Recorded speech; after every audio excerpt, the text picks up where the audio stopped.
آج کا موضوع ہے اعتکاف کیا چیز ہوتی ہے۔ 20ویں روزے کے بعد انسان مسجد میں 10 دنوں کے لیے اعتکاف کے نیت سے بیٹھتا ہے۔ لفظ اعتکاف کا لغوی معنی ہے خود کو روک لینا، کسی طرف اس قدر توجہ کرنا کہ چہرہ بھی اس سے نہ ہٹ سکے۔ اعتکاف تعریف مسجد میں اللہ تعالیٰ کی رضا کے لیے اتفاق کی نیت سے ساتھ ٹھہرنا اعتکاف کہلاتا ہے۔ اس کے لیے مسلمان کا عقل اور جنابت اور حیض و نفاس سے پاک ہونا شرط ہے۔ بلوغ شرط نہیں، نابالغ بھی جو تمیز رکھتا ہے اگر اعتکاف کی نیت کے ساتھ مسجد میں ٹھہرے تو اس کا اعتکاف صحیح ہے۔ خواتین اپنے گھروں میں نماز کے لیے مخصوص جگہ پر اعتکاف کریں گی جس جگہ کو مسجد البیت کہا جاتا ہے۔ مصنوعی اعتکاف شریعت کی روح سے مصنوعی اعتکاف کا آغاز 20 رمضان المبارک کی شام اور 21ویں کے آغاز یعنی غروب آفتاب کے وقت سے ہوتا ہے اور عید کا چاند دیکھتے ہی اعتکاف ختم ہو جاتا ہے۔ چاند چاہے 29 تاریخ کا ہو یا 30 کا، دونوں صورتوں میں سنت ادا ہوتی ہے۔ ایک دن کے اعتکاف کی فضیلت سرکار نامدار صلی اللہ علیہ وسلم نے فرمایا، جو شخص اللہ کی رضا و خوشنودی کے لیے ایک دن کا اعتکاف کرے گا، اللہ عز و جل اس کے اور جہنم کے درمیان 3 خندقیں حائل کر دے گا جن کی مسافت مشرق و مغرب کے فاصلے سے زیادہ ہوگی۔ پچھلے گناہوں کی بخشش۔ حضرت عائشہ رضی اللہ تعالیٰ عنہ سے روایت ہے کہ نبی کریم صلی اللہ علیہ وسلم نے فرمایا ہے، من اعتکف ایمانا واحتسابا غفر لہ ما تقدم من ذنوبہ۔ ترجمہ، جس شخص نے ایمان کے ساتھ ثواب حاصل کرنے کی نیت سے اعتکاف کیا اس کے تمام پچھلے گناہ بخش دیے جائیں گے۔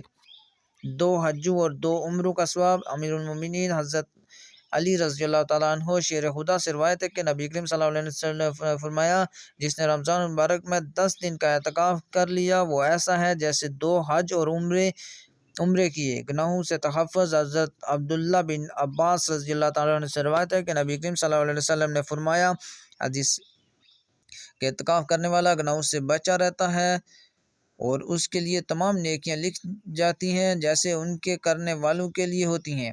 اعتکاف کے متعلق رسول صلی اللہ علیہ وسلم کے معمولات۔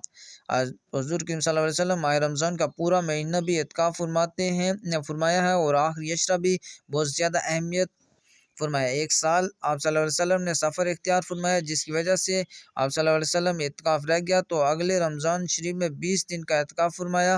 حضرت اللہ عز و جل کے پیارے حبیب صلی اللہ علیہ وسلم کا یہ معمول تھا کہ ہر رمضان المبارک کے آخری عشرہ کا اعتکاف فرمایا کرتے تھے اور اسی سنت کریمہ کو زندہ رکھتے ہوئے امہات المومنین رضی اللہ تعالیٰ عنہ بھی اعتکاف فرماتے ہیں۔ چنانچہ ام المومنین حضرت سیدنا عائشہ رضی اللہ تعالیٰ عنہ روایت فرماتی ہیں کہ نبی اکرم صلی اللہ علیہ وسلم رمضان المبارک کے آخری عشرہ یعنی آخری 10 دن کا اعتکاف فرمایا کرتے تھے، یہاں تک کہ اللہ عز و جل نے آپ صلی اللہ علیہ وسلم کی وفات عطا فرمائی۔ پھر آپ صلی اللہ علیہ وسلم کے بعد آپ صلی اللہ علیہ وسلم کی ازواج مطہرات رضی اللہ تعالیٰ عنہن اعتکاف کرتی تھیں۔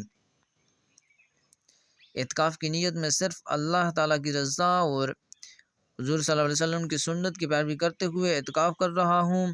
اے اللہ، میری کوتاہیاں اور غلطیاں معاف فرمانا اور مجھ پر اتفاق کی تمام برکات نازل فرمانا۔ جب تک میں تیرے دربار میں حاضر ہوں میرا گھر، میرے بچے، میرے خاندان کے تمام افراد کی خیر ہو، میرے ہمسائے، میری بستی کے لوگوں کی خیر ہو، میرے تمام دوست احباب اور میرے تمام جاننے والوں کے گھر میں خیر و عافیت رہے۔ اے اللہ، دوران اعتکاف مجھ سے کسی کی طرف سے کوئی بری خبر نہ سنانا۔ اے اللہ، مجھے اعتکاف کی تمام برکتوں اور رحمتوں سے نوازنا اور میری یہ عاجزی، میری عبادت اور میری اس کوشش کو قبول فرمانا۔ اگر ہماری ویڈیو اچھی لگے تو ہمارے چینل کو سبسکرائب کر دیجیے گا، شکریہ۔ نوٹ: جب بھی وضو کریں تو 2 رکعت نفل تحیات الوضو ادا کریں بشرطے کہ مکروہ وقت نہ ہو۔